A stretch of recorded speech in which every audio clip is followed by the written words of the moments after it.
Saudações, muito boa noite e seja bem-vindo ao debate político. Hoje, 31 de janeiro de 2025, caro telespectador, entramos à sua tela sem pedir licença para lhe proporcionar o melhor debate a nível nacional. Contamos aqui com os nossos convidados, painelistas, residentes deste espaço, deste debate, que vão tentar descascar todos os assuntos possíveis que marcam o destaque da atualidade nacional. Para já eu começo a saudar do meu lado direito. Boa tarde, Dr. Pagaia, seja bem-vindo ao debate político.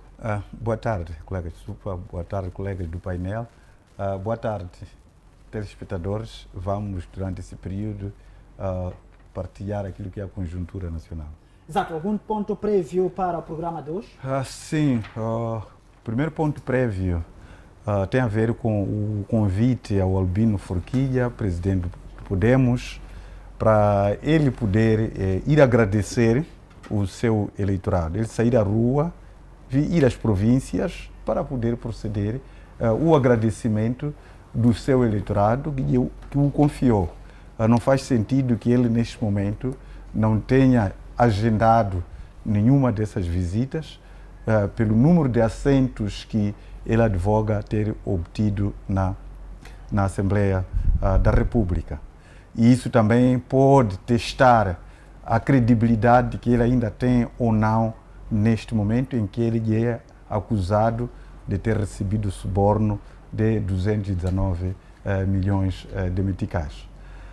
Outra questão tem a ver muito com o mesmo Albino Forquilha, que na entrevista que ele teve na CIP, pelo jornalista do CIP, ele acusou o Partido Frelimo de ter tentado subornar com os machimbombos.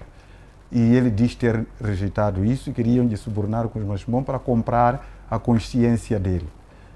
Uma vez que ele está, neste momento, a apontar a Frelimo ter feito isso, era bom que o Partido Frelimo pudesse vir se explicar sobre essa informação. Se efetivamente, em algum momento, o Partido Frelimo tentou, de fato, subornar ou comprar a consciência do Albino Forquilha em troca de machimbombos. Se não aparece um esclarecimento do próprio Partido Frelimo, essa informação pode tornar-se verídica de que efetivamente essa foi a prática que o Partido Frelimo teve. Mas se isso de fato não aconteceu ou aconteceu, que venha explicar à sociedade para poder tentar perceber melhor sobre que história é essa do Partido Frelimo tentar comprar a consciência de Forquilha em troca de machimbombos. O outro ponto prévio é preciso que o governo atual ele saia à rua para poder se explicar com relação às mortes que ocorreram durante as manifestações. Nós estamos a ter raiva de muitos concidadãos que perderam os seus entes queridos. Alguns até, eles procuram fazer ajuste de contas para com o governo, precisamente por ter perdido esses entes queridos, envolve-se em manifestações e muitas das vezes o que está no fundo do coração é a vingança pela morte, por baleamento, por parte dos membros da PRM. Então o governo tem que aparecer ou pedir desculpas ou mesmo penalizar aqueles que praticaram esses massacres ou alguma coisa que procure confortar a sociedade moçambicana que viu os seus entes queridos a serem mortos a baleamento. Porque essa está a ser uma ferida enorme por parte dos familiares diretos, para além da sociedade no geral, que assistiam nas câmaras ver o cidadão moçambicano a ser baleado mortalmente, até tiros que atingiam na cabeça, e isso aparecer nas câmaras. Então, o novo governo, ele deve aparecer para poder se explicar sobre essa situação. E que medidas vão ser tomadas para que essa situação não volte mais a acontecer. Porque ficar em silêncio, nós já vemos de continuar a assistir essas manifestações de um lado para o outro, a reivindicar isto mais aquilo, mas o que está no fundo do coração, de fato, dessas pessoas, pode ser a situação de querer se vingar das mortes dos seus entes queridos. O último ponto prévio é uma exortação ao governo relativamente ao problema da fome e poluição do ar no município de Moatize. Olha, até agora ainda não apareceu um pronunciamento sobre como é que está-se a resolver a situação da poluição do ar pelas mineradoras no município de Moatize. A população naquele município praticamente está submetida a um genocídio. Estão a inalar poeira de carvão, dia após dia. Estão inclusivamente a consumir poeira do carvão na cozinha, em vários lugares. Você chega em supermercados, pega um determinado produto, sai com mãos sujas. A poeira está em toda a cidade de Moatize. Então, o que está-se a fazer neste momento para poder salvar os munícipes de Moatize? Há um silêncio absoluto. Houve um documentário que a STV fez mostrando o quão a poluição está a desgastar a vida dos moçambicanos naquele município de Moatize. Estacionando uma viatura, 5 minutos depois, você chega ali, toca no vidro, há de ver que está cheio de poeira. Imagine lá como que as pessoas estão a viver neste momento. É preciso ir resolver essa situação. Também falei dessa questão da fome. As pessoas que foram reassentadas em Kateme vão lá visitar, há uma fome aguda daquela gente que está lá. As pessoas estão morrendo de fome na Kateme.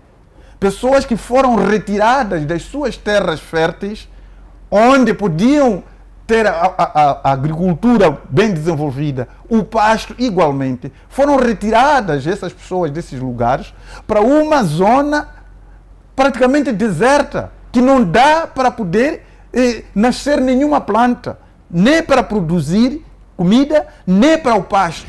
E essas pessoas hoje estão a braços com fome em Kateme. Por favor, encontre medida urgente para poder salvar aquelas pessoas que neste momento estão a passar mal de fome no reassentamento da Kateme. Muito obrigado. Exato, muito obrigado, Dr. Pangaia. Eu vou também, de igual modo, saudar o Dr. Lucídio. Seja bem-vindo ao debate político desta semana. Obrigado pelo convite. Há bastante tempo que não apareço cá, mas estou aqui para debater o assunto. Cumprimentar aos telespectadores, aos meus colegas de panela, assim, e estamos cá para um debate que penso que será produtivo. Exato. Agora, algum ponto prévio? Queria falar um pouco da situação que está-se a viver aqui na cidade de Maputo, relativamente à Cernic, que está a apresentar dois jovens que supostamente são os indivíduos que gerem a página do Unai Kambum.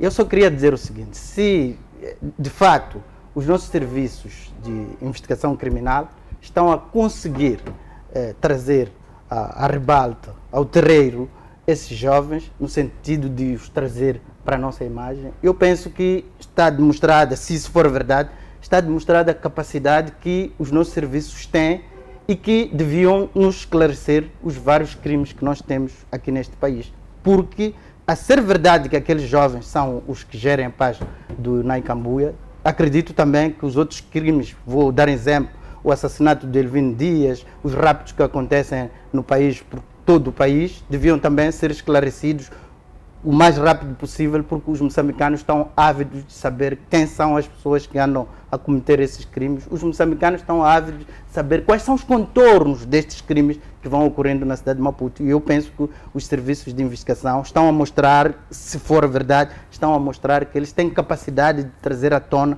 à ribalta, as pessoas que têm estado a cometer crimes neste país.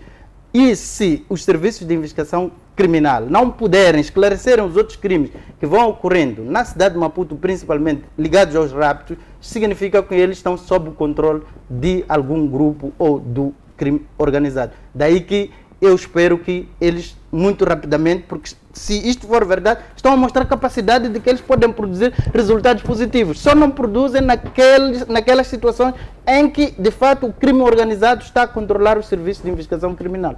Exato, muito obrigado, Dr. Lucídio. Também, de igual modo, Dr. Guno, boa noite e seja bem-vindo ao debate político.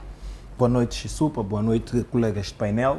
Boa noite também a todo o povo moçambicano, este povo resiliente que, com todo respeito, eu penso que a nível mundial este povo merece o nosso respeito, o nosso carinho, porque o que este povo vem passando nos últimos anos não é para poucos, não é? É um tormento, é um inferno, posso assim dizer, que não é para todos, não é para poucos, porque há quem diga que Moçambique já estava na cova, mas eu sou daqueles que diz que se Moçambique já estava na cova, então nos últimos 10 anos Moçambique desceu ao inferno, nós agora estamos no inferno, e por isso aqui vai a minha saudação calorosa a este povo moçambicano, incluindo e em especial aquelas famílias que continuam até hoje a serem vítimas de perdas de entes queridos. Nós até hoje ainda temos isso. Há dias atrás, 2 dias atrás, se eu não estiver em erro, morreu alguém em Manhissa, se eu não também estiver a confundir os lugares.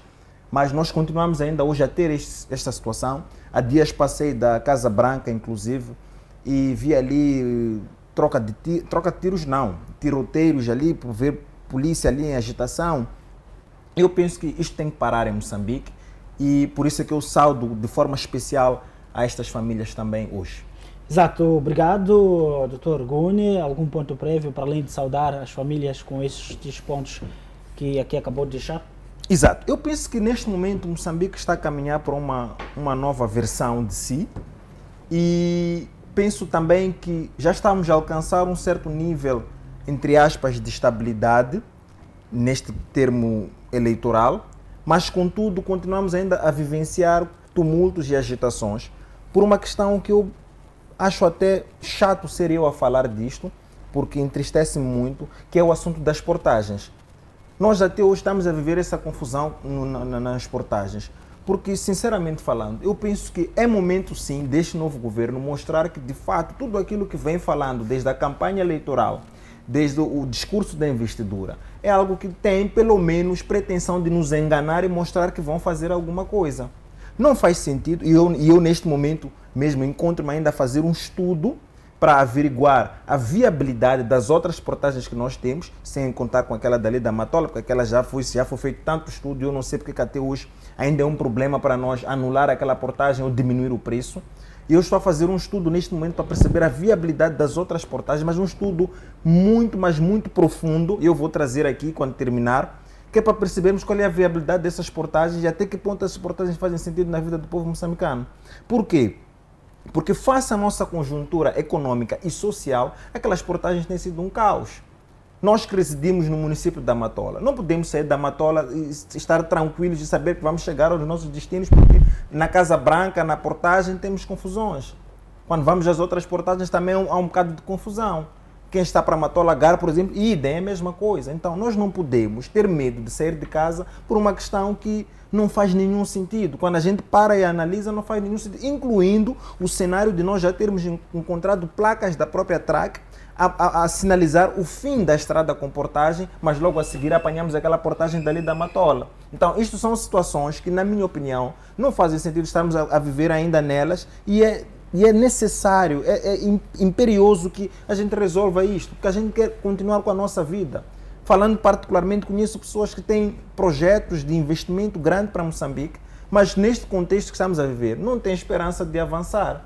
E, consequentemente, o país vai entrar em um estágio de extrema fome, porque hoje já estamos na fome, mas se continuar assim, vamos entrar num estágio de extrema fome. Então, eu penso que é necessário com que este governo ponha a mão na consciência. Já não é Filipe Nyusi quem está no poder, já temos um novo presidente que dizia-se que era jovem, que não fazia parte daquele grupo dos antigos combatentes, é uma nova mente, uma mente fresca e agora vai trazer um dinamismo, mas não estamos a ver nada de diferente nesses quase 15 dias que ele é presidente hoje vamos dizer, completam 15 dias que ele é presidente da República e não estamos a ver nada de diferente. Em contrapartida, Donald Trump, em 7 dias já começamos a ver mudanças a nível dos Estados Unidos da América e não só mudanças, como também altos níveis de expectativa por parte de investidores internacionais. Eu estava a acompanhar o resumo do Fórum Econômico Mundial, que aconteceu acho que dia 24 e 25 na Suíça, e os investidores internacionais, que são os que participam desses fóruns, juntamente com grandes presidentes e presidentes influentes a nível mundial, têm altos níveis de expectativa para investirem nos Estados Unidos da América. E isto é o que nós queremos no fim do dia para o nosso país. É isto que nós procuramos para o nosso país. Então não podemos admitir com que alguém em 15 dias, em 15 dias ainda tem dificuldades de montar um governo. Eu parto do princípio que, entrando já no segundo ponto prévio, que se um indivíduo concorre para as presidenciais, é porque esse indivíduo conhece um pouco dos problemas a nível nacional. Primeiro ponto. Segundo ponto, se ele conhece um pouco dos problemas, é porque ele também já identificou indivíduos também que vão compor o seu governo. Até porque dizia-se que Venâncio Mondlane não tem condições de concorrer às presidenciais e ganhá-las, porque ele não tinha uma equipe. Não ia governar sozinho, porque ele não podia fazer nada sozinho. Mas estamos a ver um indivíduo que tem uma equipe, que tem uma estrutura, mas que em 15 dias enfrentou dificuldades para nomear o seu governo. Não é? E isto, para mim, prova-nos mais uma vez de que tudo aquilo que estamos aqui a viver são falácias, não tem nada de concreto. E eu entendo que pode-se dizer que não, porque havia conflitos, porque havia sei lá o quê. Mais uma vez, é inadmissível uma organização política como o Partido Frelimo ter este tipo de conflitos logo após a nomeação de um presidente. Não faz sentido nós estarmos a viver um cenário deste. Então, nós queremos com que este novo presidente, que foi contra ou na vontade do povo, eu não sei, que ele mostre trabalho. Porque nós agora queremos um Moçambique que vai para frente. Então, estes são os 2 pontos prévios que eu trago para hoje. Exato, muito obrigado, Dr. Gune. Também saúde a si, Dr. Camilo. Seja bem-vindo ao debate político. Muito obrigado. Boa noite para si, Xisupa. Boa noite para os meus colegas de painel e todos aqueles que nos assistem domingo sim, aqui nesta televisão. Esperamos que, de alguma forma, a gente atinja as expectativas daqueles que nos veem de casa. Exato. O ponto prévio para hoje? Bom, pontos prévios não se rebatem, né? Só temos que ouvir, mas eu acho que o ponto prévio ia pegar a questão da prisão desses 2 indivíduos, supostamente sejam administradores da página do Nai Kanumba. Não é? Nós temos que perceber, num contexto como este nosso moçambicano, eu não ia entrar, se calhar, em pormenores, porque mesmo a Cernic não nos trouxe esses pormenores pelos quais estava atrás dos indivíduos que geriam a questão da página, não é? O que eu acho é que a detenção desses 2 indivíduos levantaram questões pelos quais eu se calhar não encontro matéria, porque a própria instituição que andou atrás deste assunto não nos trouxe. Porque nós aqui acabamos por limitar aquilo que é a liberdade de expressão, não é? Os limites daquilo que eu chamava de responsabilidade digital aqui no nosso país, não é? Era importante que as autoridades conduzissem esta investigação, não é, de forma transparente, para garantir aquilo que são os direitos fundamentais, não é? E sejam respeitados, que qualquer ação legal seja baseada em evidências concretas. Por isso é que eu disse que a Cernic devia nos trazer, para nós podermos discutir aqui à vontade no programa, não é? Então temos que perceber também que esta situação acaba por destacar uma necessidade de nós termos um debate, não é? Se calhar numa dimensão muito ampla, sobre o papel das plataformas digitais na nossa sociedade, não é? Porque, de alguma forma, elas podem, digamos, regular sem comprometer as liberdades individuais, não é? E a medida de informação torna-se que estas páginas que nos são disponíveis nas redes sociais, não é? Acredito que sejam essenciais mesmo para que a gente consuma aquilo que é informação, não é? Eu acabei por ir cabular um pouquinho, se calhar posso ajudar a Cernic, não sei se tem o domínio disto, na questão das leis que possam de alguma forma suportar aquilo que possam incriminar ou não, não é? Estes indivíduos. Nós temos primeiro a questão da lei de crimes cibernéticos, que é a lei número 3 de 2017, de 9 de janeiro. Não é? Esta lei define e penaliza diversos crimes cometidos através de meios digitais, e isto inclui o acesso indevido e uso ilícito de sistemas informáticos, não sei se é este o caso, a difusão de informações falsas e calúnias. Então, depois temos o que diz o Código Penal moçambicano, que é a Lei número 24 de 2019, de 24 de dezembro, que vai atrás daquilo que é difamação e injúria, nos artigos 407 e 406 e 407, e o atentado contra a segurança do Estado, o artigo 322, né, depois os outros subsequentes. Depois temos a Lei da Comunicação Social, que é a Lei 1 de 2021, de 10 de janeiro, que regula a atividade jornalística e de comunicação. Se os detidos forem considerados responsáveis por divulgar informações sem respeitar os princípios de ética jornalísticas ou sem fontes verificadas, podem ser processados de abuso da liberdade de imprensa. Portanto, em jeito de conclusão para esta questão, esta detenção desses dois indivíduos deve ser analisado, não é, sob o princípio de legalidade e de proporcionalidade. Se houver provas concretas sobre esta questão de crimes digitais, difamação, incitação à violência ou ofensas contra o Estado, a prisão pode ser justificada. Não é? Mas, no entanto, se for apenas uma tentativa de silenciar opiniões contrárias, isso pode levantar preocupações sobre aquilo que são as restrições de liberdade de expressão.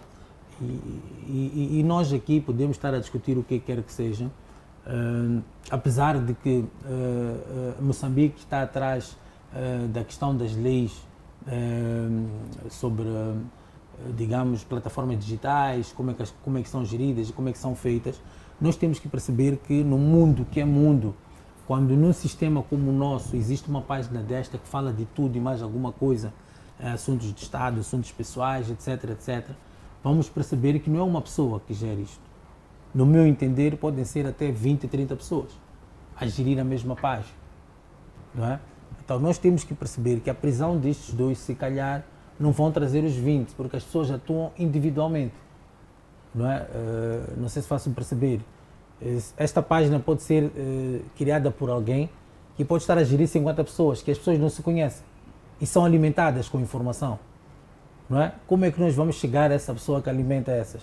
Combater esses dois, não estás a acabar a página, não estás a eliminar a página, porque pode fechar esta página e abrir outra, com as mesmas, digamos, funcionalidades e os mesmos atores. Então não é muito bem assim que nós vamos acabar a pensar que estes é que são os mentores da página. Não é? Por isso é que era necessário que a polícia viesse trazer estes elementos para nós percebermos. Pegamos estes dois indivíduos que eram pessoas que de alguma forma geriam ou tinham acesso a uma parte ou divulgavam alguma parte de informação nesta página, mas a página do UNAI, pela forma como eu vejo e pelos assuntos que são trazidos, é uma página gerida por mais de 20 pessoas e vai dar um trabalho muito grande à polícia, apesar de que pela prisão deles e aquilo que eu leio um pouco sobre crimes cibernéticos, hackers, etc., parte do princípio de que estes foram pegos porque de alguma forma trabalhavam de forma, digamos, inocente, muito inocente, não é? Porque numa situação destas, em que você mexe com o sistema, você já não pode trabalhar de uma forma inocente, não é? Então, vamos felicitar o trabalho da polícia, não é? Mas era importante que a polícia trouxesse elementos que pudessem, de alguma forma, nos tranquilizar, principalmente nós que somos opinadores de opinião, desculpa a redundância, de opinião pública, fazemos opinião pública, consigamos trazer informação para essas pessoas que nos assistem em relação a esta questão. Por que foram presas? Qual é o crime que cometeram? Não é? Então era importante que nos trouxesse isso, porque tudo o que nós vamos fazer aqui é especulação. Não é? E eu fiz aqui uma leitura, digamos, legal, para poder situar as pessoas quais são os crimes que podem ser, digamos, imputados a essas duas pessoas. Não sei se cheguei lá e até os meus colegas, mas pronto, era necessário trazer esta contextualização para que as pessoas percebessem efetivamente do que se trata. Muito obrigado, Camilo de Silva. Eu volto mesmo para o Dr. Goni. Mas só para acrescentar no que o Camilo estava aqui a dizer, é engraçado o que nós vivemos em Moçambique, que enquanto a Cernic dava uma conferência de imprensa agora há 10 minutos, 15 minutos atrás, a própria página do NAI estava lá a assistir. e a comentar, a dizer que a Cernic tem que crescer, porque capturaram crianças. Então, o que nós vivemos em Moçambique mesmo, é aquilo que eu venho sempre dizendo, seria cômico se não fosse trágico. Porque capturaram agora, mas é mesmo como estava aqui a dizer o Camilo, talvez capturaram 2 pessoas que eram literalmente amadoras e os principais criminosos mesmo estão aí à solta, porque já estavam aí agora a acompanhar a conferência de imprensa. A própria página ainda teve a ousadia de comentar na página de uma outra televisão que estava a transmitir online, teve a ousadia de comentar ali, dizer que capturaram crianças, tinham que crescer. Então, concordo mesmo com o que estava a dizer aqui o colega Camilo. Exato. Obrigado, Dr. Gune. Obrigado, Camilo. E de igual modo aos painelistas aqui. Eu mesmo vou consigo para quebrar o gelo, Dr. Gune, porque hoje vamos trazer aqui 3 temas importantes. A questão do Daniel Chapo, que termina a nomeação do seu governo. Também vamos falar do Venâncio Mondlane, que diz que quer um acordo para o povo. E, por fim, vamos falar da situação da vandalização das portagens em meios a protesto ao pagamento das taxas. Como o primeiro tema faz referência à questão mesmo do Presidente da República, que termina a nomeação do seu governo, e Dr. Gune aqui trouxe algum ponto prévio relativamente a esta questão, por isso que foi sorteado para mesmo quebrar o gelo. Nessa situação em que temos por volta, ou melhor, a situação que marcou é a questão da nomeação desse governo, que foi em partes e foi aqui terminado ainda há dias, e diferentemente de outras situações em que mesmo o governo era eleito todo no seu coletivo e tomava-se posse. Qual é a sua análise que faz relativamente à expectativa deste governo, das figuras que lá foram confiadas já os cargos dos ministros e também dos secretários de Estado, e tanto como os governadores eleitos? Bem, boa noite mais uma vez para quem talvez só acabou de sintonizar a FTV neste momento.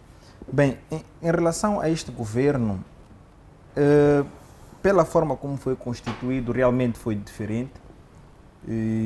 Esperávamos que não fosse assim, por tanto tumulto e tantas promessas que nós ouvimos durante a campanha eleitoral e depois durante o período pós-eleitoral. Esperávamos que fosse mesmo um governo mais célere, que pudesse, com mais rapidez, correr para recuperar o país, porque, como eu dizia, na minha opinião, e depois, se me questionarem, posso provar isto, se Moçambique já estava na cova, nos últimos 5 anos, pelo menos, Moçambique desceu ao inferno. E nós, neste momento, encontramos-nos numa situação infernal, posso assim dizer, que, como eu já disse também, só para abrir parênteses, antes, eu não tenho nada contra nenhum governo, contra nenhuma figura política do nosso país, e gosto até de não ser engenheiro de obras feitas e trazer soluções para o que estamos a viver. Mas eu dizia que nós estamos numa situação tão infernal, mas tão infernal, que Moçambique chegou a um nível de um saco de arroz custar 2, 3 vezes o preço de uma caixa de cerveja. Um país nessas condições não tem como estar em pé, porque nós estamos a trazer um governo que diz que vai trazer mudanças e, consequentemente, vai trazer desenvolvimento. Mas eu penso que o país começa pela necessidade de estar de pé. Assim como qualquer animal, quer seja racional, quer seja irracional, precisa estar em pé para caminhar, eu penso que o país também precisa estar em pé.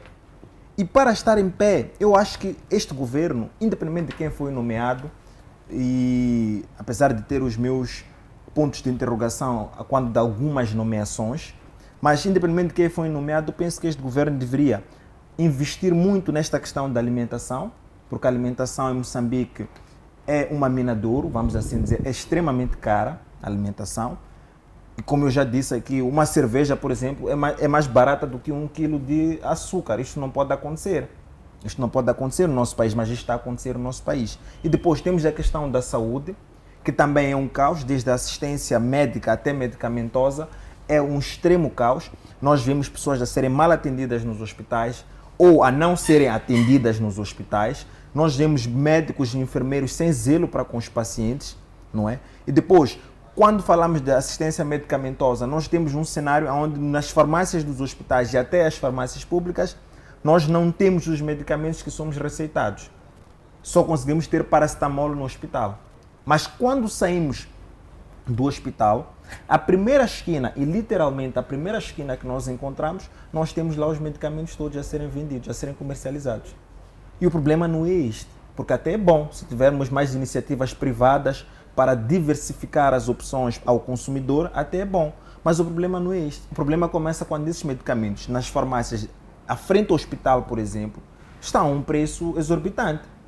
E nós, se formos a olhar a nossa conjuntura econômica e social, nós devemos ver que temos famílias que não conseguem ou só têm talvez 7, 8 mil meticais, 10 mil meticais para poderem alimentar-se durante 30 dias. E quando vai à farmácia com a receita, os medicamentos estão a levar quase metade do salário.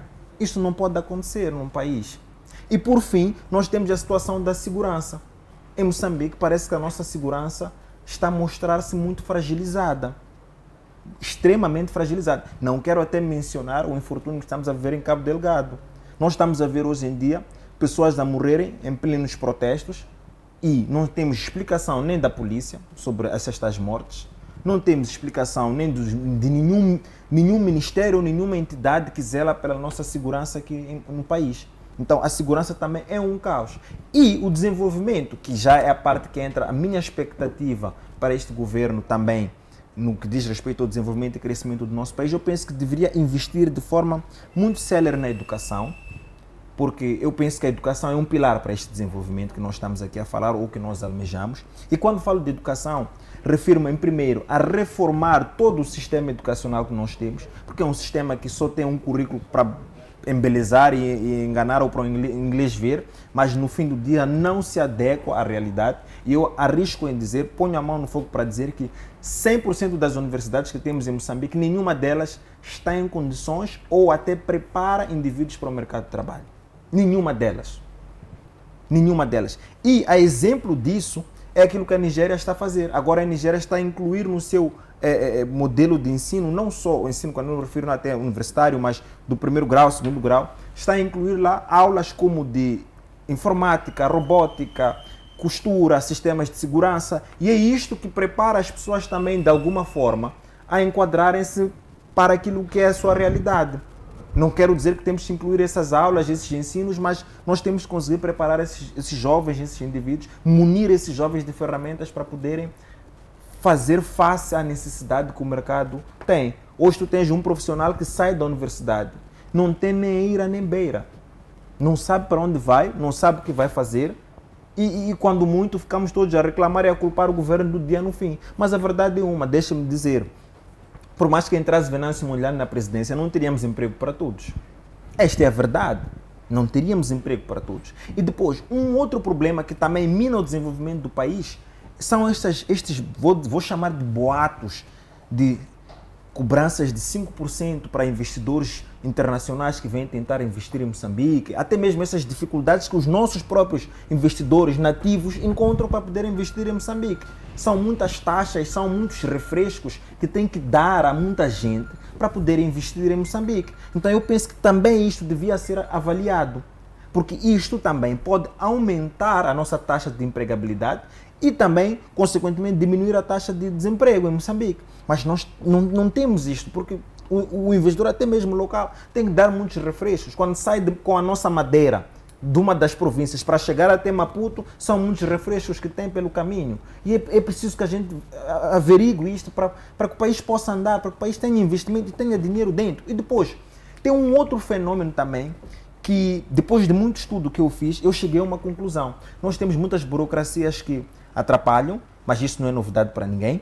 O que é novidade aqui, ou que pode vir a ser novidade aqui, é que a quando da nossa N1, quando nós fazemos uma viagem para as nossas províncias, quando usamos a N1, nós vemos muita terra que não está a ser feito nada, que é mato. Quem viaja à noite até pode ter medo de parar o carro no meio da estrada e descer, porque não sabe o que vai acontecer se descer do carro. Então, nós temos muita terra que não está a ser feito nada. E nem preciso falar de províncias bem distantes. Daqui, podemos sair daqui até um distrito Manissa, por exemplo, nós temos muita terra. E temos muitos jovens que não têm condições de adquirir um terreno. Por que nós não facilitamos para estes jovens e pagarem uma taxa simbólica ao município e usarem aquele espaço? Até porque mesmo comprando, os terrenos não são nossos, são do Estado. Então por que não pode dar uma taxa simbólica e resolvermos o problema da habitação para os jovens? Porque se o jovem consegue ter esperança de habitação, consegue pensar em outras coisas também. A habitação em Moçambique é um tesouro, é uma mina. E nós não podemos continuar num país assim. E depois, ainda em cima das expectativas, eu espero que agora que o governo já está, já foi logo todo nomeado, já temos ali tudo já, entre aspas, resolvido, eu espero que o Presidente da República agora tenha mente, cabeça, para sentar com o Venâncio Mondlane para resolvermos o problema do país. Por quê? Porque sentar com os partidos políticos, com todo respeito a todos os partidos políticos em Moçambique, eles não têm relevância nenhuma para a população. A população não ouve nenhum partido político.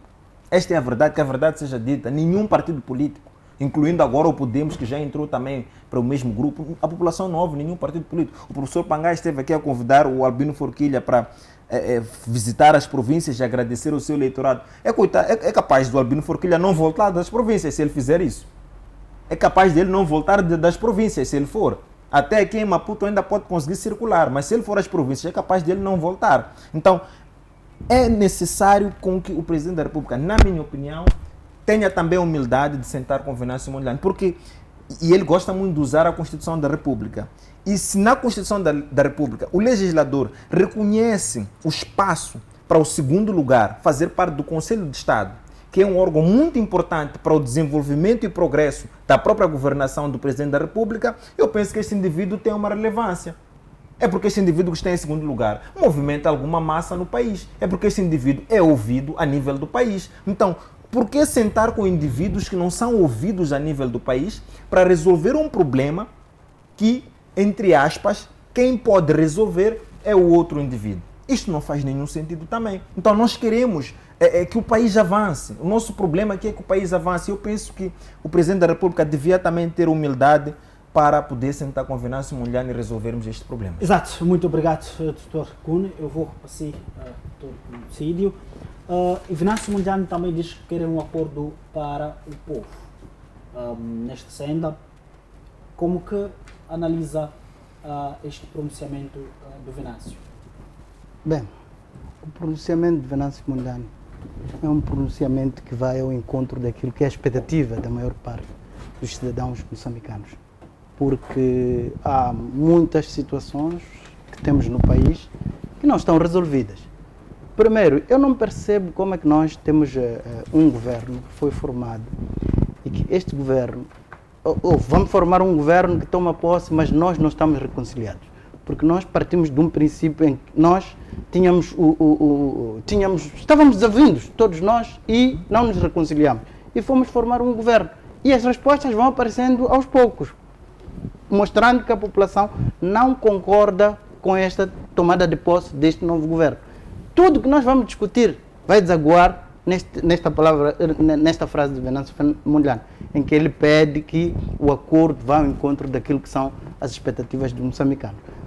Essas pequenas manifestações que vamos assistindo ocorrem nas portagens, na Manhissa e outros pontos de Moçambique, representam aquilo que é a repulsa que os moçambicanos têm por este governo que vem de há 49 anos atrás e que este ano vai fazer o seu 50º aniversário. Porque as pessoas não concordam com a forma como o país foi governado.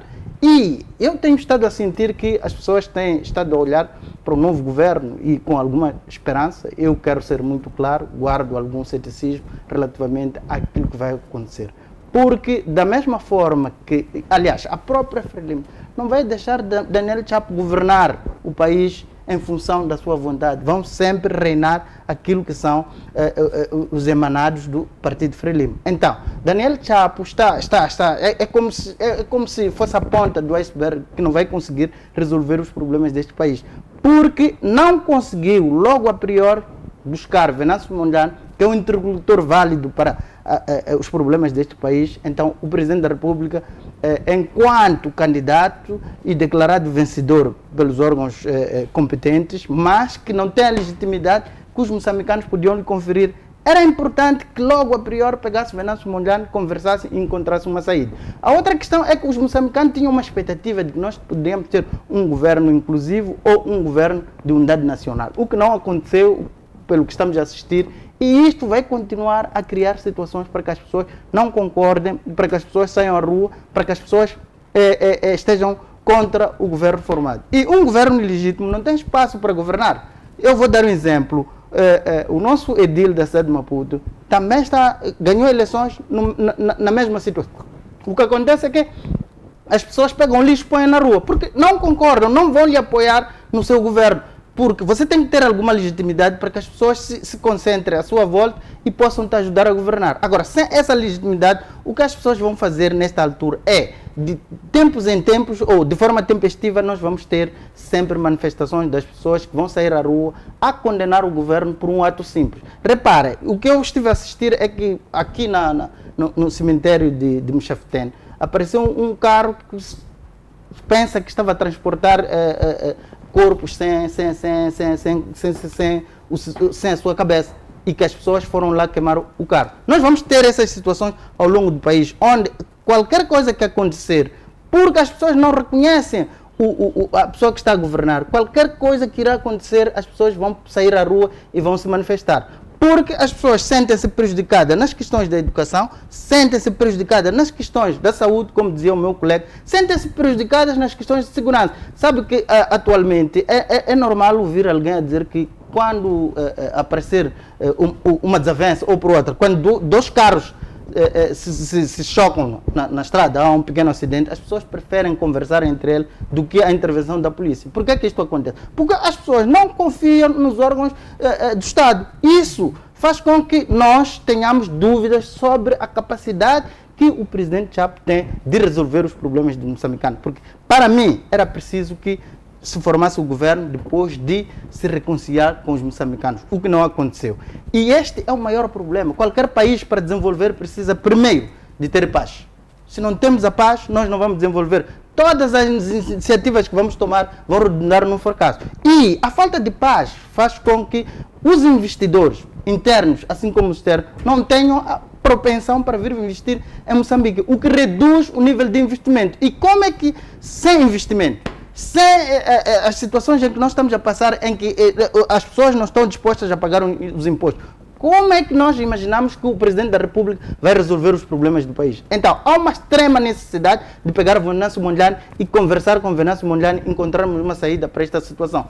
Porque nós, na verdade, eu tinha a expectativa de que vamos ter um governo inclusivo e que pegava algumas partes destas pessoas que estavam a conversar com o Presidente da República, os líderes dos partidos políticos. Eu pensei que haveriam de aparecer integrados no novo governo, o que nós estamos a assistir, e isso vai continuar a alimentar as fissuras, as dissensões, e vai alimentar o nível de degradação que o país tem, porque não estamos a conseguir nos reconciliar para tornarmos aquilo que a nossa Constituição diz, que Moçambique é um país uno e indivisível. Agora, nós devíamos aproveitar as nossas diferenças como uma sociedade para cultivar esta unidade nacional. Mas o que está a acontecer é que nós temos um prato de cima em que só algumas mãos atingem aquele prato. As outras mãos não conseguem alcançar o prato. É preciso encontrar aqui, fazermos um trabalho em que pode trazer um nível de equidade em que todas as mãos podem chegar neste prato. Porque desde 1975 até esta parte em que nós estamos, temos as mesmas mãos a atingir o prato de cima. E as outras mãos estão numa situação de fome e de miséria. Daí que nós temos as situações que temos de assistir às manifestações. É preciso reconhecer, de uma vez por todas, que o Venâncio Mondlane é um interlocutor válido para este país. Este país não vai ter paz enquanto não se conseguir encontrar uma forma de trazer Venâncio Mondlane para a mesa e discutir os assuntos. E depois, nós temos que, na minha opinião, temos que sair desta conversa de que nós vamos dialogar. Nós nascemos a dialogar, nós nascemos a conversar. Agora, o que nós precisamos é negociar, porque o país está numa situação de conflito. Numa situação de conflito não se dialoga. Negocia-se. É preciso chamar a outra parte, colocar os seus pontos, a outra parte colocar os seus pontos e nós negociarmos. E o Partido Frelimo, de forma inteligente e estratégica, tem estado a manientar os partidos da oposição com a questão do diálogo.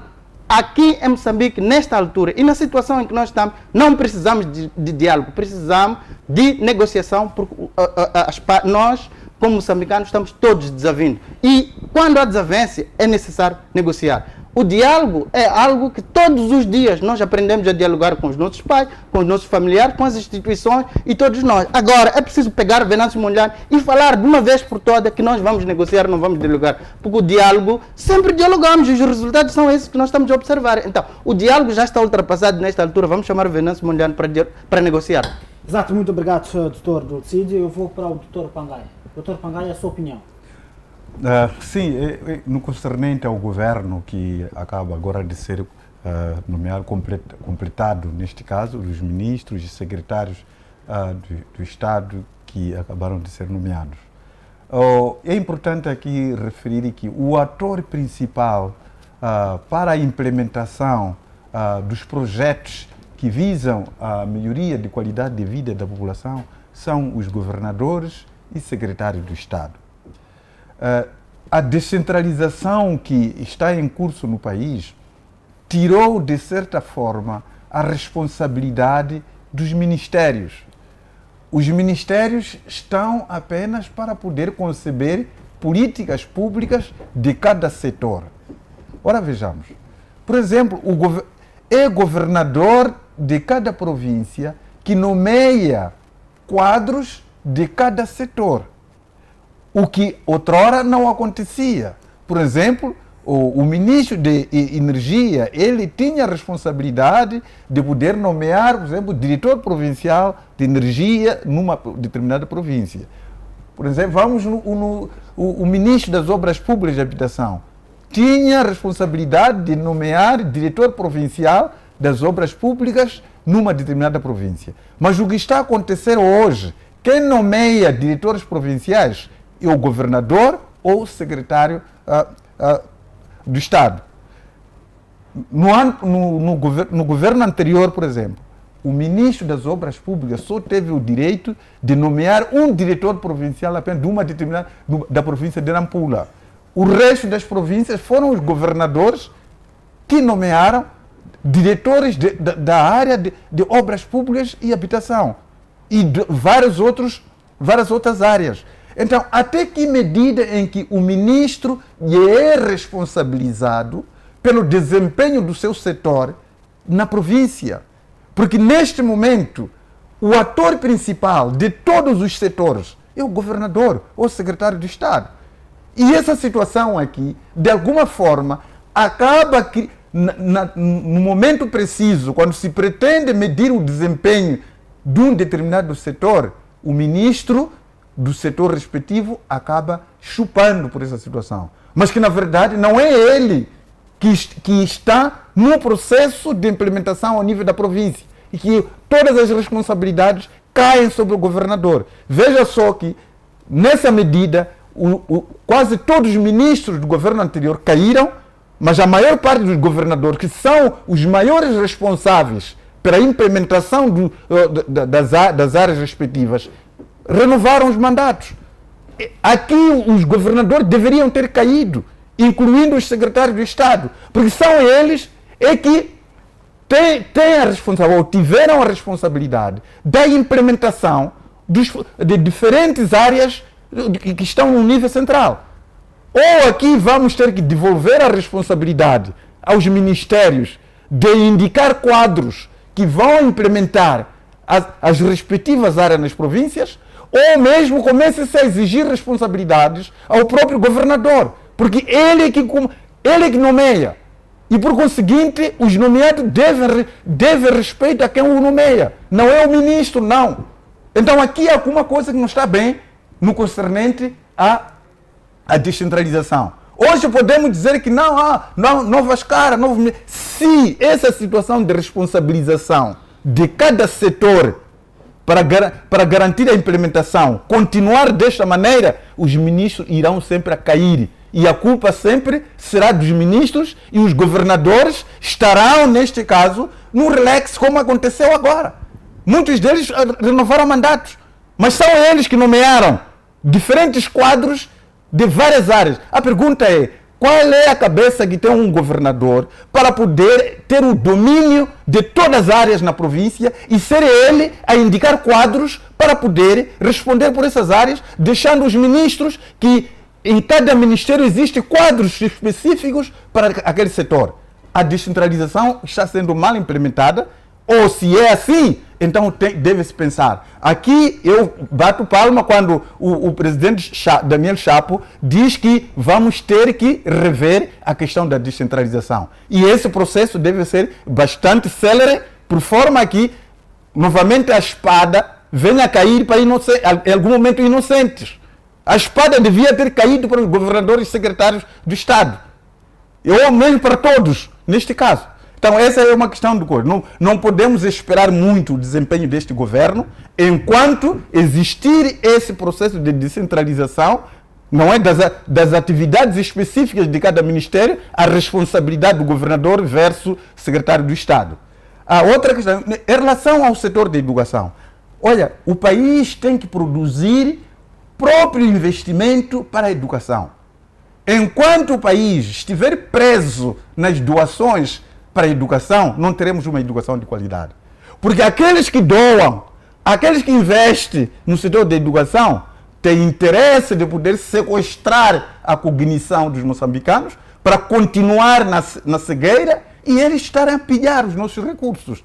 Nunca, enquanto nós tivermos recursos doados para o nosso setor, eles vão continuar a ditar os nossos currículos e nós teremos que dançar a música deles e vão criar todo e qualquer tipo de políticas com vista a continuar a cegar a cognição moçambicana. Então nós temos que sair dele. Mas infelizmente, como é que nós podemos sair desses investidores?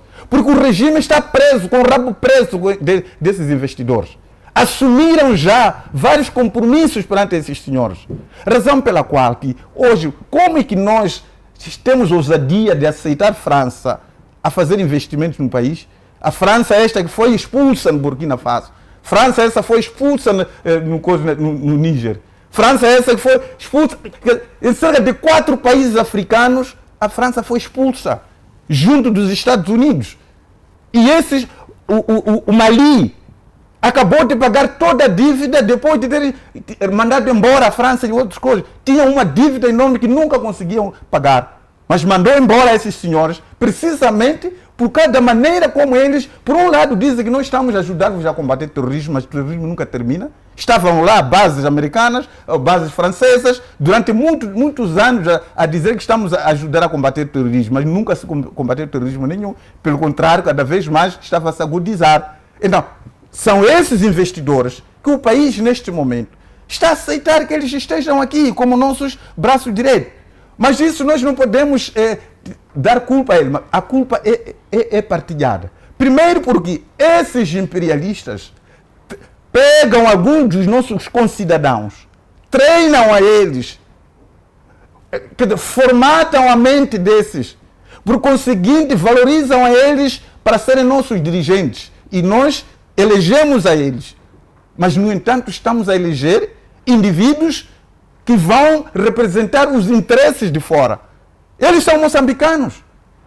Moçambicanos porque eles nasceram em Moçambique. Mas as suas mentes foram moldadas. As suas mentes foram treinadas para lutar contra o seu próprio povo e contra si mesmo. Então, para quem não tem olho de ver, vai dizer que não, o problema essencial está com os moçambicanos. Alguns não são moçambicanos, deixaram de ser moçambicanos. Estão a defender os interesses estrangeiros. E são esses que dia após dia aparecem defendendo coisas que estão a desgraçar a população moçambicana. Então é preciso que haja coragem aqui de poder remover a mente desses sujeitos que estão a vender o país, para que nós efetivamente encontremos uma nova página no país. Nós não podemos aceitar uma coisa. Por que os contratos de exploração dos nossos recursos têm que ser um segredo? Os contratos com relação às portagens que estão em discussão aqui foram pedidos pela Assembleia. Eu vi um dos deputados da RENAM que estava a dizer que a Assembleia da República pediu para ver os contratos das portagens. Os contratos não saíram ali.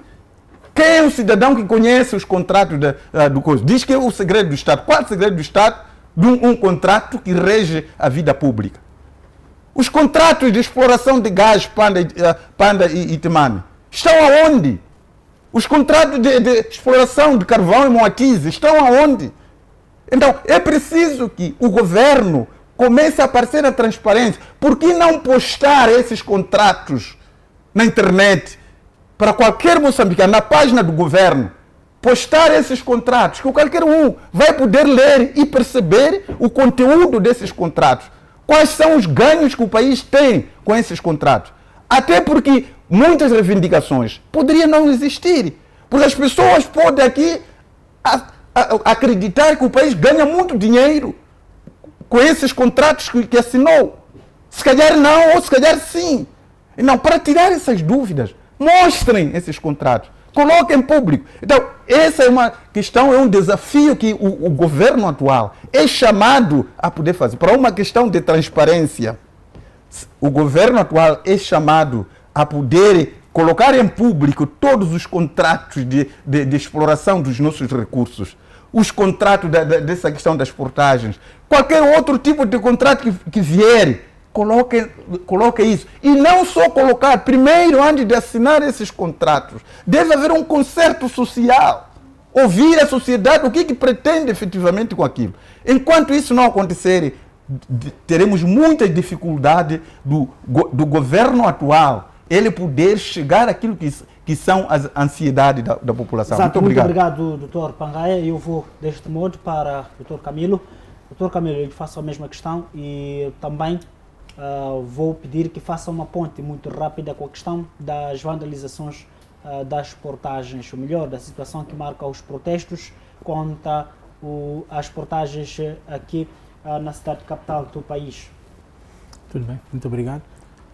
Nós temos que perceber e contextualizar esta demora no que diz respeito na indicação de nomes para a governação de Daniel Chapo, primeiro. E depois, dois, nós temos também que perceber que ainda não está fechado.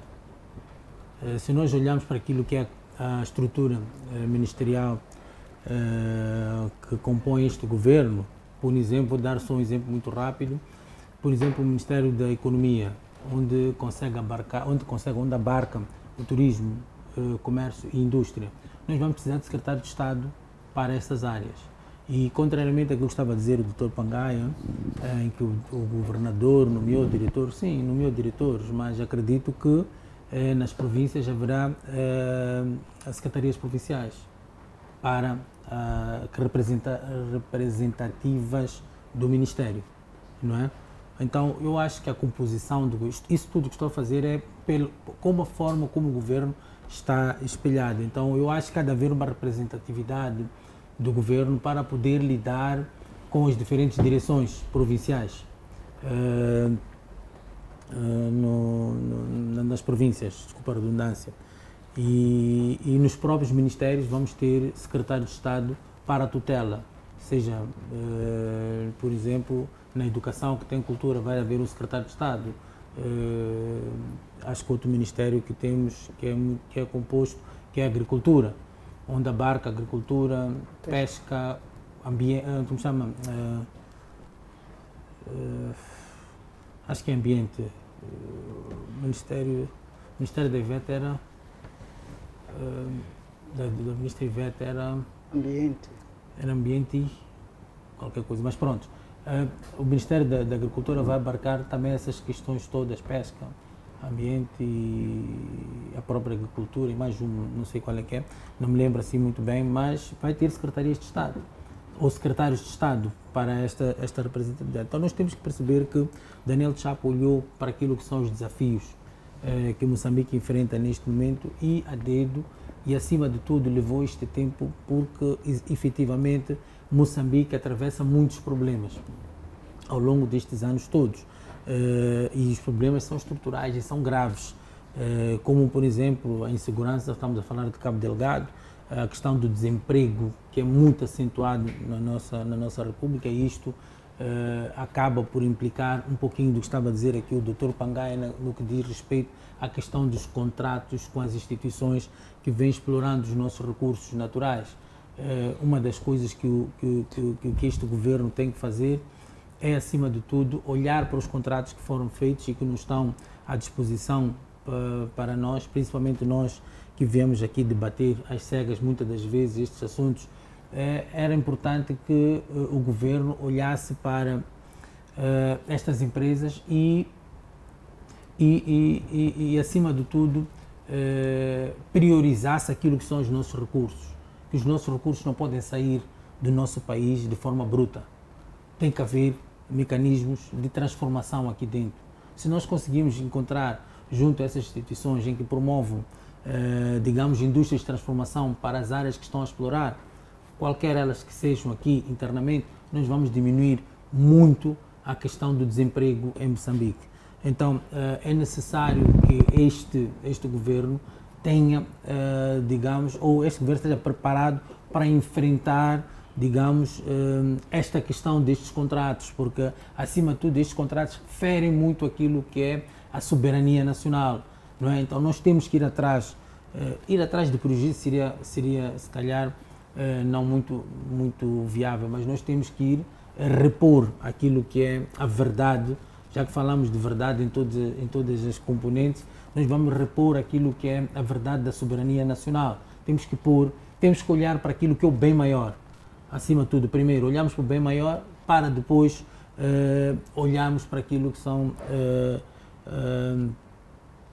os interesses dessas instituições que vêm explorar. Então nós temos que perceber que esta equipe tem que estar capacitada para lidar com esta questão do desemprego e um mal que assola muito o nosso país é a questão da corrupção, que depois desencadeou para aquilo que é a crise económica e depois isto tudo acaba por desembocar naquilo que é a insatisfação social. É isto que acaba por criar estas convulsões todas que nós vamos vivendo, não é? E notamos que esta convulsão é praticada especialmente por jovens. E a massa crítica do nosso país acaba por criticar esta juventude que aparece nas ruas a manifestarem-se e a mostrar o seu descontentamento por tudo e mais alguma coisa. Mas eu penso o contrário. Eu acho que esta juventude nasceu, cresceu a presenciar aquilo que são as problemáticas dentro de casa, aquilo que os pais vivenciaram ao longo deste tempo até eles atingirem hoje a idade de juventude, 18 a 25 anos. São estes que se fazem à rua. O sofrimento que os pais tinham, saíam todos os dias para o trabalho e muitas das vezes não conseguiam satisfazer aquilo que são as necessidades domésticas e acima de tudo, para lidar com a questão dos estudos dos próprios filhos. Então, este governo, para lidar com estas questões, precisará de uma equipa, no meu entender, muito competente tecnicamente, não é? Tem que haver muitos tecnocratas e a visão estratégica do Chapo também tem que estar virada para lobistas, porque estamos a estender a mão a pedir para fechar buracos de tudo aquilo que é orçamento de Estado, economia, etc., e alimentar sempre os mesmos grupos de pessoas. Nós temos que ter gente capaz de ir buscar dinheiro no sentido de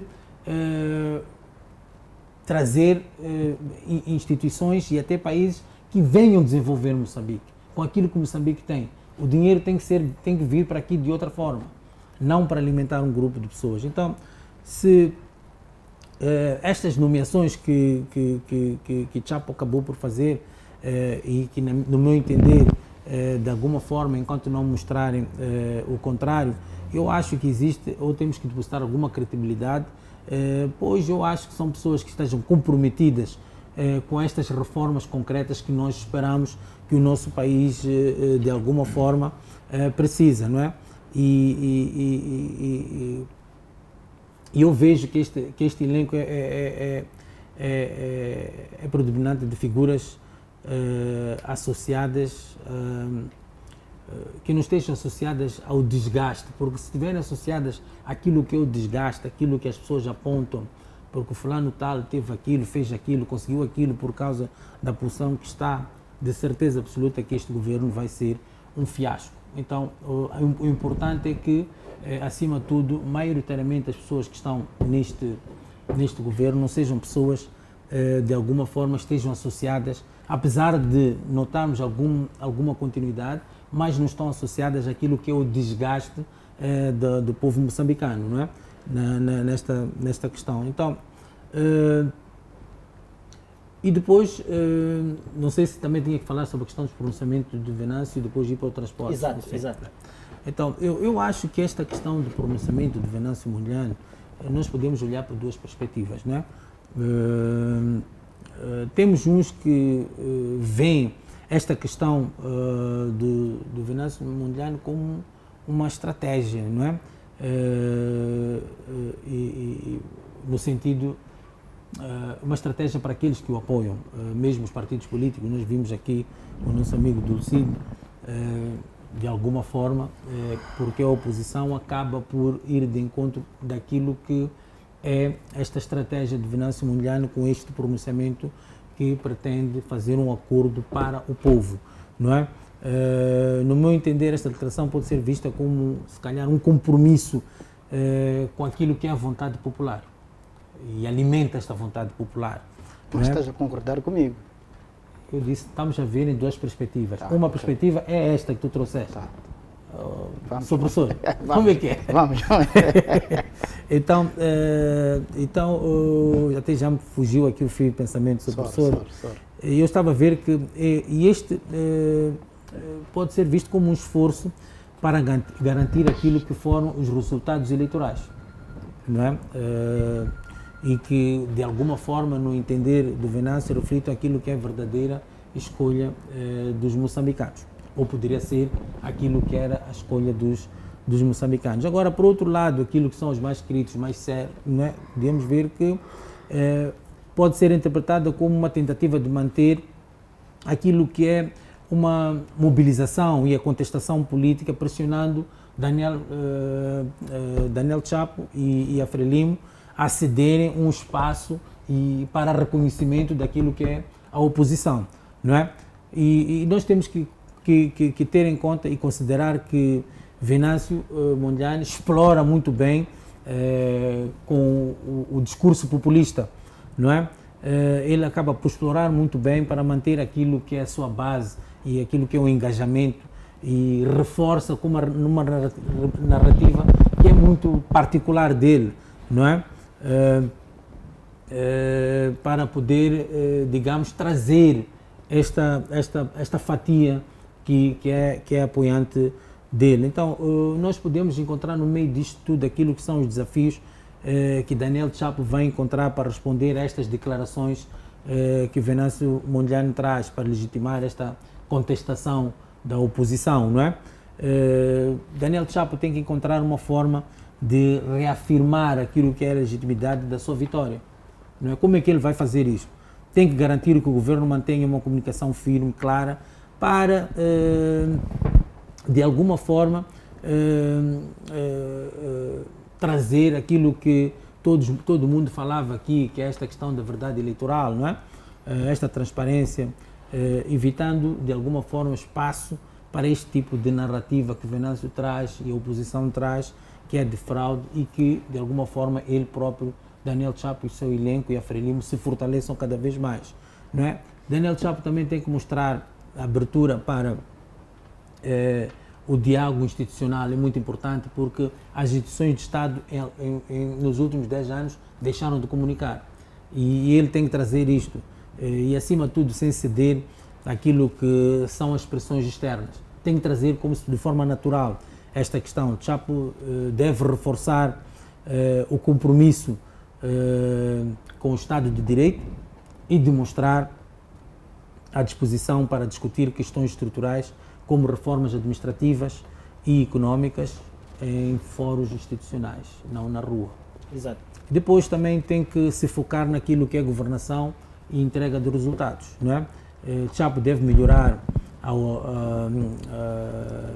a resposta à oposição com uma governação eficaz. Este elenco de Chapo tem que estar disponível para não fazer ensaios, não é? Tem que ser certeiro naquilo que faz. E depois tem que evitar confrontos diretos como ele está a fazer com o Venâncio Mondlane. Se ele for, muita gente pergunta por que o Chapo não responde.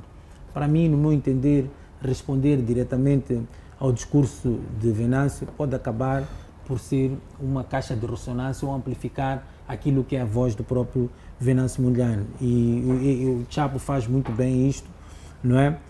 Adotar uma postura mais pragmática, focado naquilo que é a sua agenda e desenvolvimento do nosso país. E depois, acima de tudo, manter alianças estratégicas. Chapo e a Frelimo devem consolidar e garantir a estabilidade política para evitar divisões tanto internas, não é, que possam ser exploradas pela oposição, e acima de tudo a Frelimo também deve ir atrás do prejuízo no sentido de se aproximar cada vez mais ao povo, porque de alguma forma nós notamos que a Frelimo distanciou-se do povo, por isso é que está a sofrer este tipo de situações que nós estamos a vivenciar nos últimos tempos. Então, Chapo precisa de equilibrar esta questão da firmeza diplomática para evitar uma narrativa, acima de tudo, muito grande e que consiga dar espaço à oposição. E, ao mesmo tempo, ele tem que olhar para aquilo que é a governação. Então, não pode só olhar para uma coisa e abdicar de outra. Tem que promover, e acima de tudo, isto é que pode ser uma vitória muito grande para o Chapo, é promover as reformas que atendam aquilo que são as expectativas populares. Porque se não fizer isso, de alguma forma vai cair no abismo. Agora, entrando para cá esta questão das portagens em Maputo, nós temos que perceber que hoje muita gente diz que o povo está a clamar pela descida dos preços, etc, etc. Muitas das pessoas que fecharam ali a portagem nem carro têm. Então, no meu entender, por exemplo, nesta portagem aqui da Matola, nesta aqui da descida aqui do Luís Cabral, eu não vejo nessa perspectiva em que as pessoas estão a clamar pela descida do preço. Nós temos uma portagem que está instalada ali há 28 anos. O que esta portagem fez em prol da população que vive desde Luís Cabral até aquela zona baixa ali, né, que enche sempre d'água, não sei como é que se chama aquela zona, Drenagem. Da drenagem, aquela zona ali da autoestrada, né? Casa Branca. Não, baixas, passas a Maquinag, tem aquela zona. É drenagem. É drenagem aqui, pronto. Então, até aquela zona, o que esta empresa TRAC, que está a explorar a portagem dali da Matola, fez? Por exemplo, uma coisa muito simples, que eu acho que poderia fazer, buscar um tubo de água que atravessa toda aquela zona populacional, né? Nem que ponha torneira, não sei, só estou a dar aqui uma ideia em que seja alguma coisa de satisfação daquela população. O que eu quero dizer com isso, e disse anteriormente, é que ali, quem faz aquela confusão, dizem que são miúdos. Sim, são miúdos. Mas aqueles miúdos nasceram e cresceram naquelas condições deploráveis. Enquanto tens uma instituição que cobra todos os dias mais de não sei quantos carros passam por ali diariamente e quantos milhões fazem, e não faz nada em prol desta população. Esta população que se faz ali a portagem, vandaliza, não sei o quê, etc., como chamam, está a chorar isto. Senhores, vocês fazem milhões, tudo bem, tirem 10% disso que vocês fazem. Desenvolvam lá aqui, melhorem nossas condições de vida. Ponham água, vejam saneamento, melhorem as casas, como chama? Porque ali, se calhar, não tenham casas de banhos, digamos, convencionais, né? Sejam latrinas, melhorem as nossas latrinas, melhorem. Deem-nos algum alento para nós estarmos aqui, ponham um posto de saúde aqui, alimentem o posto de saúde, nós não precisamos de apanhar chapa para ir tratar as nossas doenças, ponham um posto de saúde aqui, alimentem enfermeiros, médicos para estarem ali de prontidão para que, digamos, questões que não sejam, digamos, alarmantes, não é? Ponham ali um posto de saúde, já tem esquadra, que é aquela famosa Maquinag, que a gente sabe como é que funciona, mas não é isso que está em questão. Mas estou a falar de questões, digamos, que de alguma forma criam condições para que estas pessoas olhem para si e dizem que esta portagem está aqui, de alguma forma responde àquilo que são as nossas necessidades. Isso é um aspecto. E depois temos outro aspecto. É que a TRAC, efetivamente a TRAC, tem exploração para N4. Em algum momento eu digo a TRAC em voz alta, N2 é N2 e N4 é N4. Ah, não, por digamos, imposição política nós tivemos que fazer ali. Mas a TRAC é uma empresa internacional, multinacional, que não pode estar beliscada a acordos que de alguma forma vão manchar aquilo que é, digamos, a sua robustez, tanto como instituição, em que entra em esquemas de construir uma portagem onde não devia. Exato. Está a perceber? Então, também temos esta questão, em que esta portagem foi construída, primeiro, numa estrada em que a TRAC não tem um acordo, digamos, vinculado porque era para a N4. 2, é que independentemente se esta portagem, vamos lá legitimar esta portagem aqui que é N2, ela devia estar a incidir a sua reabilitação, etc., sobre a N2, que, no meu entender, se não me engano, corrijo meus colegas, vai até na MAS. Exato. Não é? Por exemplo. Exato, muito obrigado. Só mais 30 segundos. E depois temos ainda outra componente que acaba por desvirtuar esta questão da portagem naquele momento. É que a própria TRAC, diante desta situação toda, não aparece a falar em sua defesa, pelo menos em sua defesa. Não é? A TRAC devia aparecer em sua defesa e vir aqui falar. Porque quem tem que negociar neste momento com aquela população, de verdade, eu acho que não é a TRAC.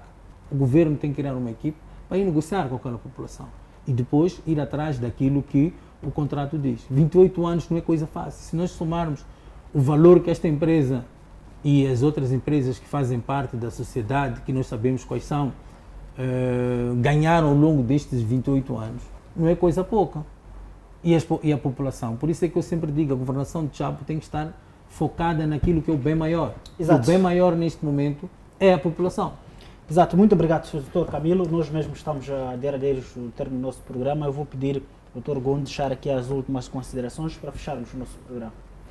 Bom, exato, mesmo em jeito de últimas considerações, só para acrescentar no ponto que o colega Camilo esteve aqui a trazer sobre o assunto das portagens e aquilo que eu trouxe no início sobre o estudo que eu estou a fazer sobre a viabilidade das portagens. E esse estudo mesmo centra-se no que diz respeito às portagens que estão sobre a estrada circular. E um fato muito curioso que deixou-me assim preocupado foi que o PCA da Maputo Sul, que é a entidade que gera a estrada da circular, há mais ou menos 6 anos atrás, em 2018, se não estou em erro, dizia que podíamos contar com 10 anos sem problemas a quando da estrada circular. Só que o engraçado é que ele diz que ele dizia que as portagens era para que nós pudéssemos nos prevenir caso acontecesse alguma coisa com as estradas e pudéssemos, de certa forma, atender a esses eventuais infortúnios. E eu me pergunto, hoje que passam 6 anos, não tivemos nada com a circular ainda está aí, dá para circular nela.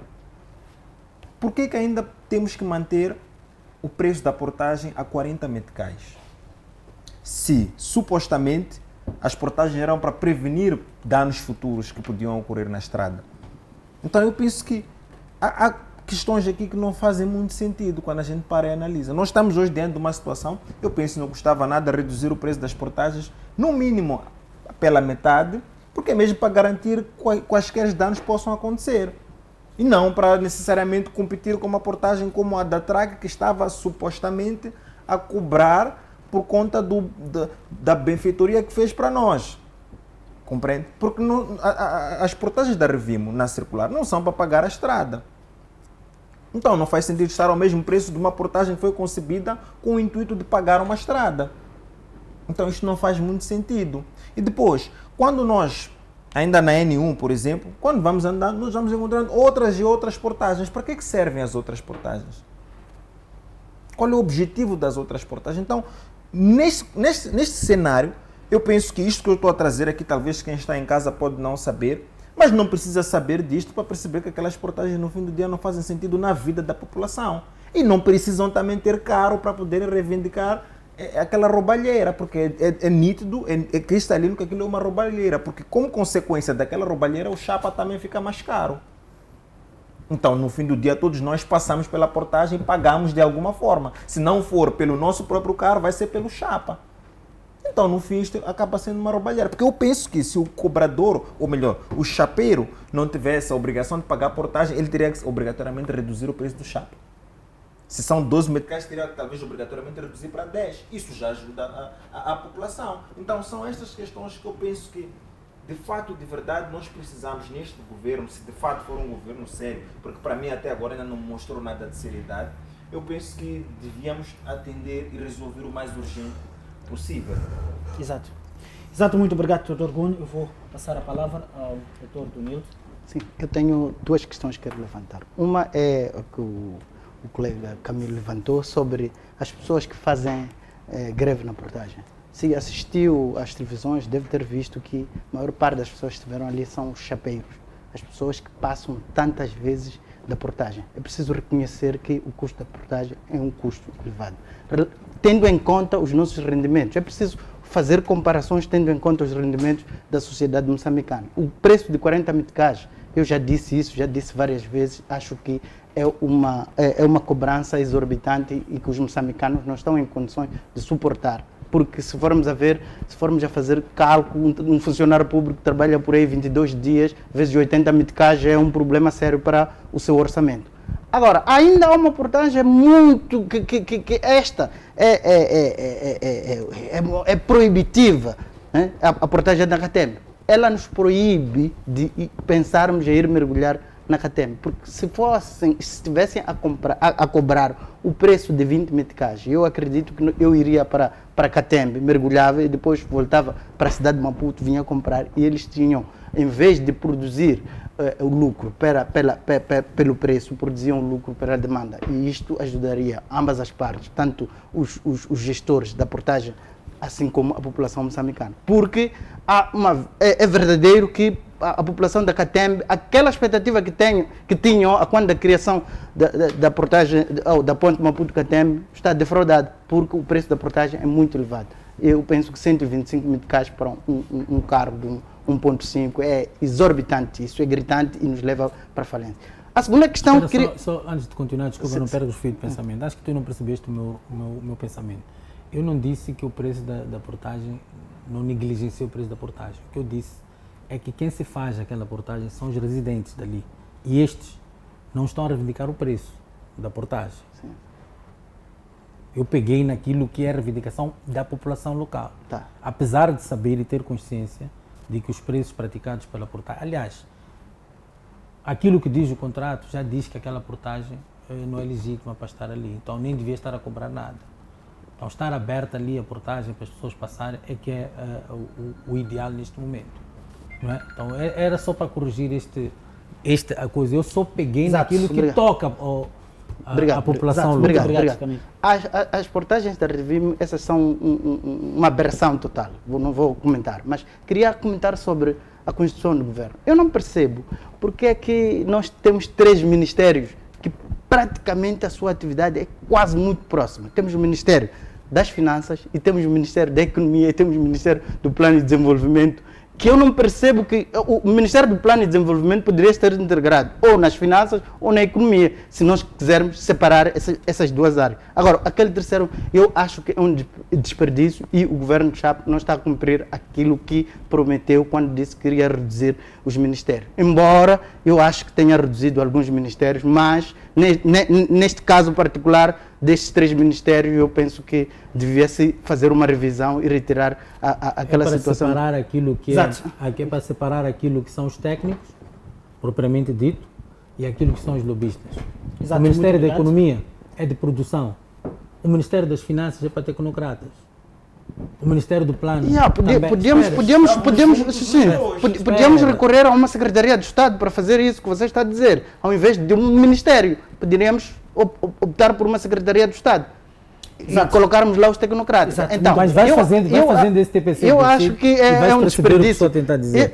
Eu percebo o que estás a dizer, por isso que estou a dizer que quase que é a mesma área aquilo ali. O Ministério do Plano é para pensar como é que nós vamos desenvolver, planificar e pensar como é que vamos desenvolver. Quem vai executar? Exato. Enquanto isso, Dr. Pangai, penso que prepare-se às últimas considerações para fecharmos o programa. Dr. Donildo, mais 30 segundos.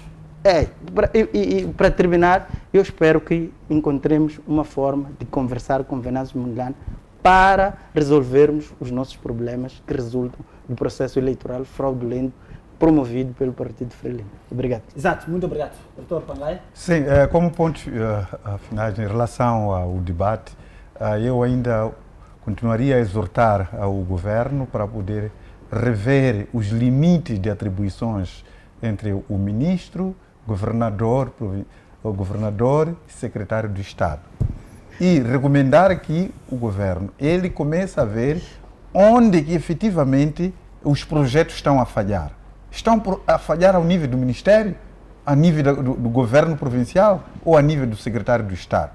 Porque muitas das vezes está-se a mexer algo que provavelmente não é o ponto fundamental que faz emperrar o processo de implementação dos projetos com vista à melhoria da qualidade de vida da população. Então, era importante que se pudesse reverificar isso, os limites das atribuições do ministro, governador, secretário do Estado. Outra questão, que foi o meu ponto prévio, exortar ao governo para poder ir acudir à população de Moatize.